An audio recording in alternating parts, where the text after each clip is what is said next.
I'm gutted, mate. I'm gutted. We're way off today.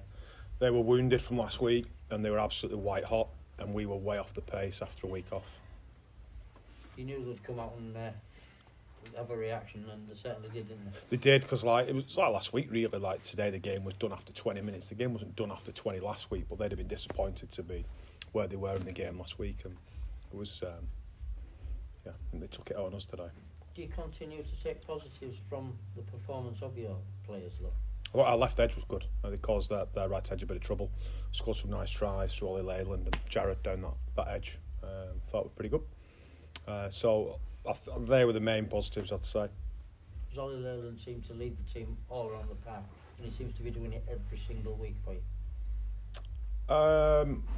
Yeah, I think there's a split in terms of leading around the park with Jimmy and Campo when he plays, and Ollie. I think it's a shared leadership role, to be fair. But no, Ollie's been pretty consistent, hasn't he? What's the 46-0 halftime talk?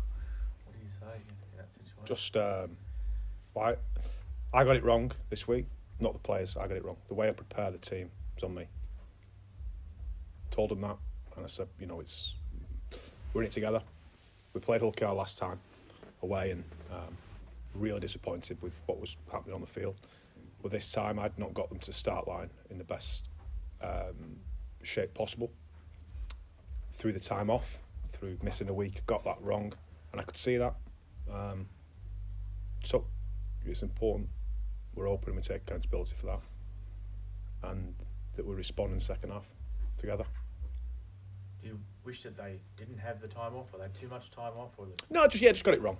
Got it wrong. The way I prepared the team, there were some poor decisions on edges and poor, missed tackles and whatnot.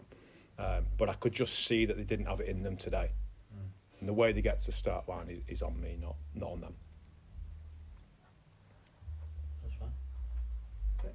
Just the fellas who were missing today, mate. What were the reasons, and when are they back? I mean, Jimmy, James Meadows got a twinged calf at best, really, but we just didn't want to push him through and lose him for 4 to 6 weeks or whatever if that got any worse. Parata's been out with a head knock, which is taking a bit of time to clear up, but I think we're making a little bit of progress with that one now. And then Campagnolo's a bit of a slow burner, really, with a back issue. So I wouldn't like to put a time frame on that one, but he is getting better. He is doing things at training now. So Jimmy's definitely back this week coming. Parata hopefully not too far. Maybe this week as well, but not too sure. Just something that happened over the last 2 weeks since the last game. The RFL come back asking for more information on that Herman SA thing. Can you fill us in on what happened regarding that? Or no, I didn't know. It's funny actually. You asked me about it after the game, and I had no idea. I had absolutely no idea what happened. So essentially, a comment was made to sit in the game, and that's all I'll say. I think everyone can read between the lines, can't they? Between what happened. So you said you very honestly taking responsibility for this. What did you do wrong, do you think? And what, I suppose, in a sense, given the chance to do it again, what would you do differently? Well, I'll keep my cards close to my chest. Nothing too drastic. Like we're not. But we're talking for us. For us to win a game, we need to be the players. We've got to be 9.5 out of 10. That's what we've got to be, and that's what we were the other week. If we deliver 5s and 6s, and we come against a team who are a good team, and they're coming out with 9s, that's what happens. So it's a fine line, So when you go into the game slightly underdone or slightly overdone, we aren't going to get away with it. Some others may do, but we can't. And they really were very, very good in the first half, aren't they? That was pretty spectacular. That was a little bit different to earlier in the season where London were getting overpowered. That was being sliced up by really good attacking play as well, wasn't it? I know you'll have been no happy with that.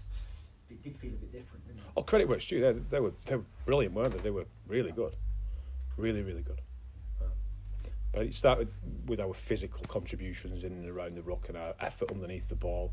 When you see those things aren't there, because our players are very honest, they're not cutting corners, our lads. So when I could see they couldn't get there in the first 15 minutes, I thought, okay, we're not there, and that's on me, not on them. So digest it and get going again next week.